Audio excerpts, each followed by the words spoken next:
আসসালামু আলাইকুম everyone, welcome back to my channel. আশা করি সবাই আল্লাহর রহমতে খুবই ভালো আছেন। আজকে আপনাদের সাথে শেয়ার করব খুবই মজার একটা রেসিপি। তো আমার আজকের রেসিপিটা হচ্ছে কাঁঠালের মোচা রান্না। তো কাঁঠালের মোচাটা হচ্ছে কাঁঠালের ভিতরের যে লম্বা ডাঁটিটা থাকে পাকা কাঁঠালের, সেটাকে বলা হয় কাঁঠালের মোচা। তো মোচাটাকে আমি কেটে তারপর হচ্ছে সেদ্ধ করে ব্লেন্ড করে নিয়েছি। তো এখন হচ্ছে তিলগুলোকে ভালো করে পরিষ্কার করে ধুয়ে তারপর হচ্ছে আমি প্রায় ঘন্টাখানেক ভিজিয়ে তারপর হচ্ছে ব্লেন্ডারে ব্লেন্ড করে নিয়েছি। তো আশা করি আমার আজকের এই রেসিপিটা সবার কাছে ভালো লাগবে।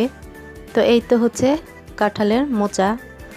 তো এটা ফ্রোজেন ছিল, এর জন্য একটু শক্ত আছে। তো আশা করি ভালো লাগবে রেসিপিটা। কাঁঠালের এই মোচাটা আমি হচ্ছে রান্না করেছি তিল দিয়ে।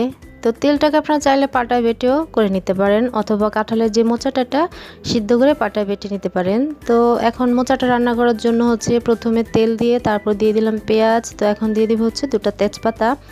তো এখানে আমি খুবই সাধারণ এবং ঘরে থাকা মশলা ব্যবহার করছি, বাড়তি কোনো মশলা এখানে আমি ব্যবহার করি নাই। তো পেঁয়াজটা একটু লাল হয়ে গেছে, নরম হয়ে গেছে, তারপর দিয়ে দিলাম সামান্য পরিমাণ পানি।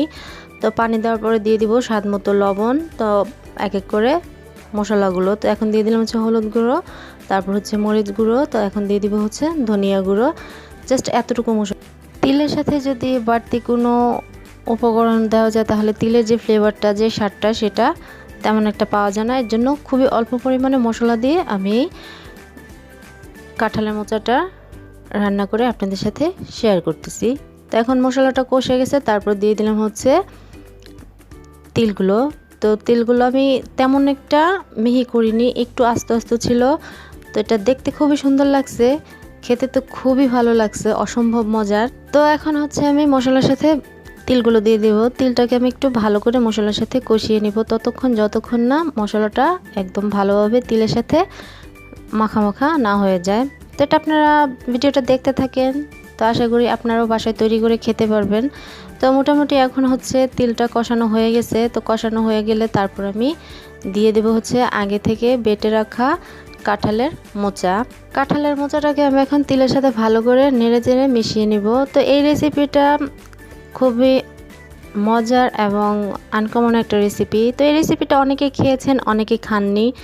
যারা যারা খেয়েছেন তারা কমেন্টে জানান, আর যারা এখনও খাননি তারা বাসায় একবার হলো তৈরি করে খেয়ে দেখেন। আশা করি আপনাদের কাছে ইনশাল্লাহ খুবই ভালো লাগবে। আর এটা যে হচ্ছে কাঁঠালের মোচা আপনারা বুঝতেই পারবেন না। তো এখন হচ্ছে ঢেকে দিলাম।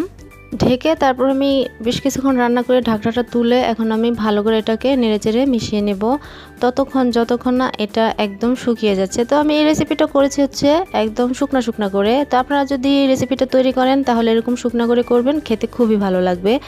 তারপর হচ্ছে এখন আমি 2টা তেজপাতা দিয়েছিলাম, সেগুলো আমি এখন তুলে নেব। তো আপনারা দেখতেই পাচ্ছেন কালারটা খুব সুন্দর আসছে। তো ফ্লেভারের জন্য আমি কাঁচামরিচ দিয়ে দিলাম কয়েকটা।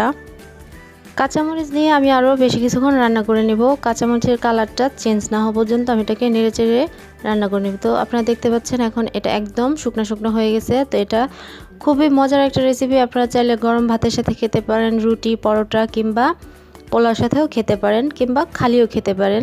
যে যেভাবে খান সেভাবে খুবই ভালো লাগে এই রেসিপিটা। আপনারা এক্ষুনি একবার বাসায় এই রেসিপিটা তৈরি করে খান।